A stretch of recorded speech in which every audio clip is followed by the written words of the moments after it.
Assalamualaikum warahmatullahi ta'ala wabarakatuh.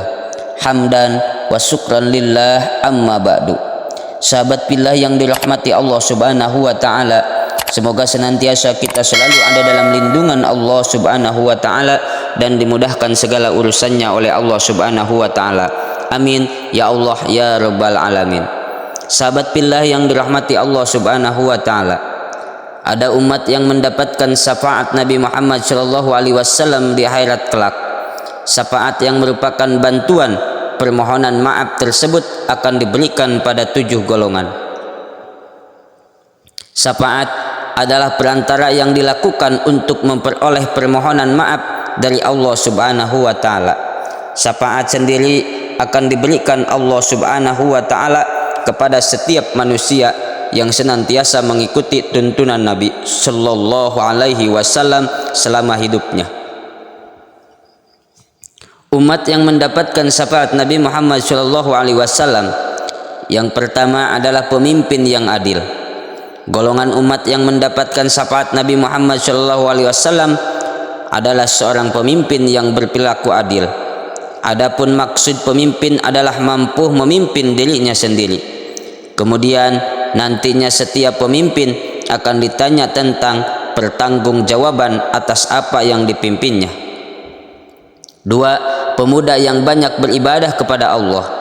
Dikala banyak godaan yang dihadapi, namun seorang pemuda lebih memilih tetap tekun beribadah kepada Allah Subhanahu wa ta'ala, maka niscaya orang tersebut akan mendapatkan syafaat dari Nabi Muhammad Sallallahu Alaihi Wasallam.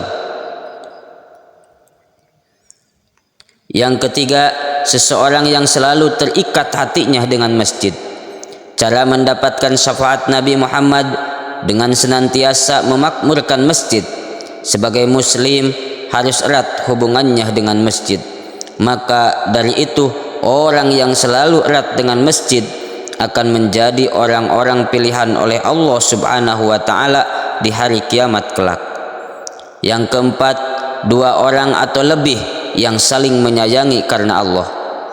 Ketika orang-orang yang berkumpul maupun berpisah, itu semua karena Allah, lalu menjalanin keakraban satu sama lain murni karena Allah, bukan karena hal lain seperti jabatan, kekayaan, dan keuntungan duniawi lainnya, maka Allah akan memberikan syafaat di hari kiamat pada orang-orang tersebut. Yang kelima, lelaki yang diajak berzinah oleh wanita namun menolaknya karena Allah Subhanahu wa ta'ala. Umat yang mendapatkan syafaat Nabi Muhammad SAW di hari kiamat kelak adalah seseorang yang diajak berzinah oleh seorang wanita lalu menolaknya karena takut atas kemurkaan Allah Subhanahu wa ta'ala. Orang tersebut termasuk orang yang bermoral dan memiliki akhlak yang baik.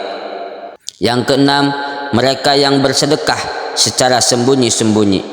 Hal yang dicontohkan oleh Abu Bakar As-Siddiq, yakni mendatangi orang-orang yang membutuhkan makanan dan dia meninggalkan makanan tersebut di depan pintu pada malam hari, merupakan perilaku bersedekah secara sembunyi-sembunyi.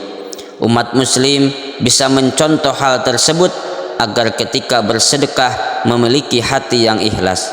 Jangan sampai tangan kiri orang lain kita mengetahui apa yang kita sedekahkan.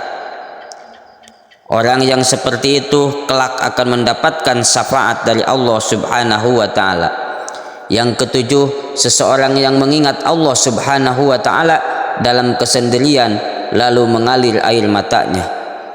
Umat yang mendapatkan syafaat Nabi Muhammad Sallallahu Alaihi Wasallam terakhir adalah orang yang ketika mengingat Allah dalam kesendirian ia lalu meneteskan air matanya, sebab ia yakin bahwasannya tempat sandaran yang paling utama manusia hanyalah Allah Subhanahu wa ta'ala.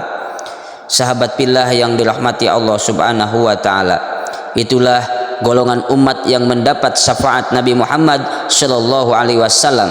Semoga kita menjadi salah satu dari golongan umat yang akan mendapatkan syafaat tersebut.